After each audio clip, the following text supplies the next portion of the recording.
It's Leanne here with week 15 recap. Got the whole, everything we did covered today. So, as usual, we started with geography. We had Cyclops today. Cyclops. Little sticky eyeballs, googly eyes that were Cyclops. And we took them on a tour around the Middle East. And we would start with, where's Israel? And we found Israel. And then from there, let's find the Sinai Peninsula. And then go back. Where was Israel? Show me the Sinai Peninsula again. The little straight line, that's the Suez Canal. Go back to Sinai Peninsula. Okay, he wants to go back to the Suez Canal. Now we're going to go over to where the chicken foot part, remember, with the Nile River Delta, off to the side of the Nile River Delta, that's Cairo. So, and then from Cairo, let's go back to the Suez Canal. Now we're going to go up and over. Let's look at the Sinai Peninsula. And we'll go to Israel again, and then you see the little red jelly bean. That is the Gaza Strip. So we took our eyeballs, our cyclopses on a tour, and then they wanted to put them on their forehead. I said, I don't care where you put it, as long as you have all three eyes on me. So I think our eyeballs stayed with us for most of New Grammar. Then we did math. So metric measurements did to the tune of 1 little, 2 little, 3 little Indians. I don't know if there's a new name for that song, but that's what I've always known it as. So it was 10 millimeters equals 1 centimeter, 100 centimeters equals 1 meter, 1,000 meters equals 1 kilometer, metric measurements. So we sang it and used our fingers to kind of measure and repeated that a few times. And then we did it really, really soft, and then we did it really loud. For Latin, I busted out this guy, called him Leo the Latin lizard. And he was a huge success. The kids loved it. So we had 3 different students come up and stand behind the whiteboard and lead the class in our first declension noun endings. They could sing the song that we always do, or if they just wanted to say them. And then the class participated, and they really paid a lot of attention to Leo the Latin lizard. So he'll be coming back to see us next week, I imagine. We did helping verbs, so English. Last week we started with a helping verb, and I have a song to it now that I didn't realize that it continued on. I hadn't looked ahead. So now that I've looked ahead, I see that we're going to put this all to one song. I think it'll make it a lot easier to remember helping verbs. So, a helping verb helps, nope, not going to do that one. This old man. A helping verb helps another verb assert action, being, or existence, do, does, did.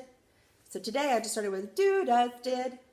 Repeat, do, does, did. Can we say it faster? Do, does, did. Can we say it slower? Do, does, did. Now I'm going to sing. A helping verb helps another verb assert action, being, or existence, do, does, did. That's right. And then they sang a helping verb. And then I said, do, does, did. So, that was English today. Then, we went to science. And there's a song I found. A lady plays the ukulele on YouTube to the tune of Hey Jude. And I learned it really quickly. And so I hope that it helps you guys learn it too. So, what is each continent's highest mountain? Each continent's highest mountain is. And then it was Everest in Asia, Aconcagua in South America, Denali in North America, Kilimanjaro in Africa. I'm singing it faster just for the sake of time, so you could go a little slower. So then I actually had them repeat that with me, and then we moved on to Elbrus in Europe, Kosciuszko in Australia, Vincent Massif in Antarctica. These are each continent's highest mountains. There you go. I like that one. And we have history. So I told him the sentence and did, you see my plaster of Paris? I brought it home with me from science today. Tell me about Prince Henry of Portugal.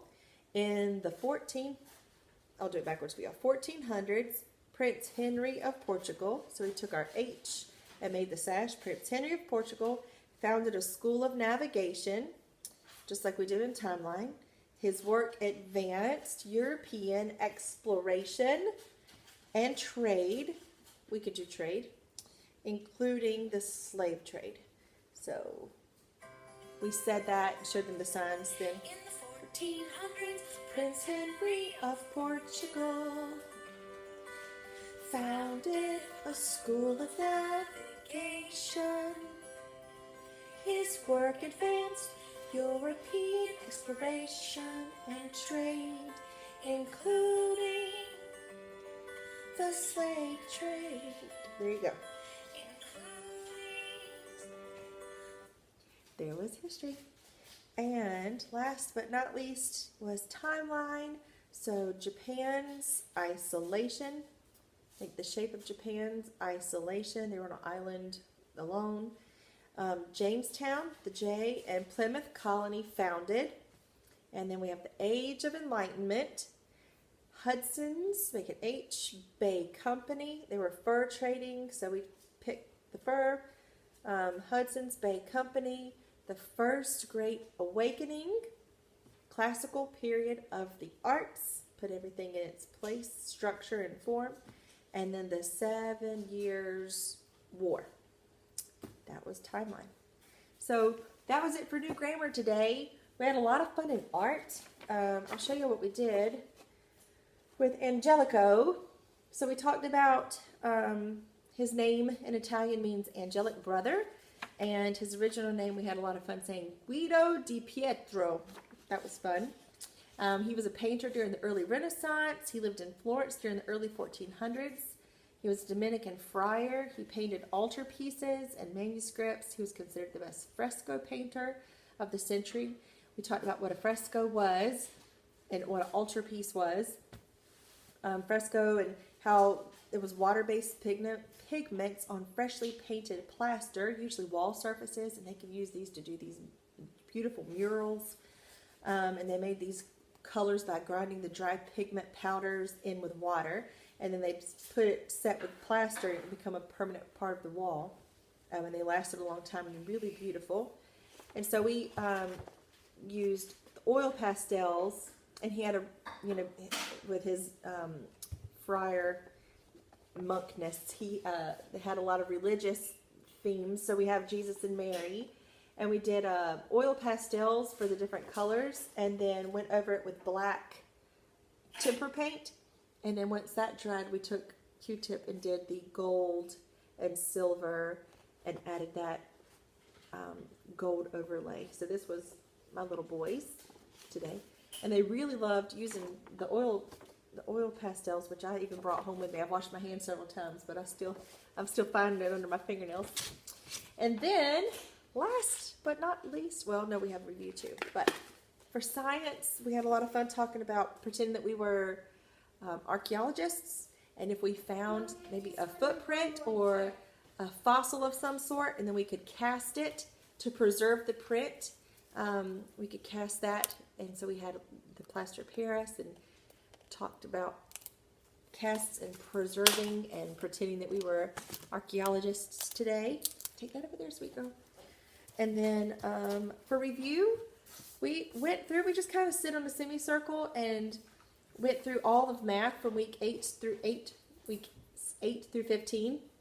They like to do voices, so we did science with funny voices, and we did math with the different math songs, starting with skip cutting 15s and then cubes and squares, and they would hold a different yoga pose, and that's always interesting. But it keeps their brains occupied on what their body is doing, so they can focus a little better. Instead of wiggling so much, they hold a pose. And so we went through with math that way. We did all of our Latin songs. I think we were doing different movements with Latin songs. We did the preposition song and reviewed the helping verb song that we've started so far. We sat on the floor and did our history weeks, and we sang them without any music to help us, and seeing how many hand gestures we could remember from the songs that we've done. Same thing with Timeline. We kind of straightened up the room while singing along to Timeline. So it was really super simple stick and sand, and that way if things started to get a little wild, we could just stop and we're just going to sit and we're not going to do anything fun or silly. We'll just sit right here and review the material, and then we could also have as much fun with this as they could handle. So it was good. And so I hope y'all have a great week. If you have any questions, as always, feel free to let me know.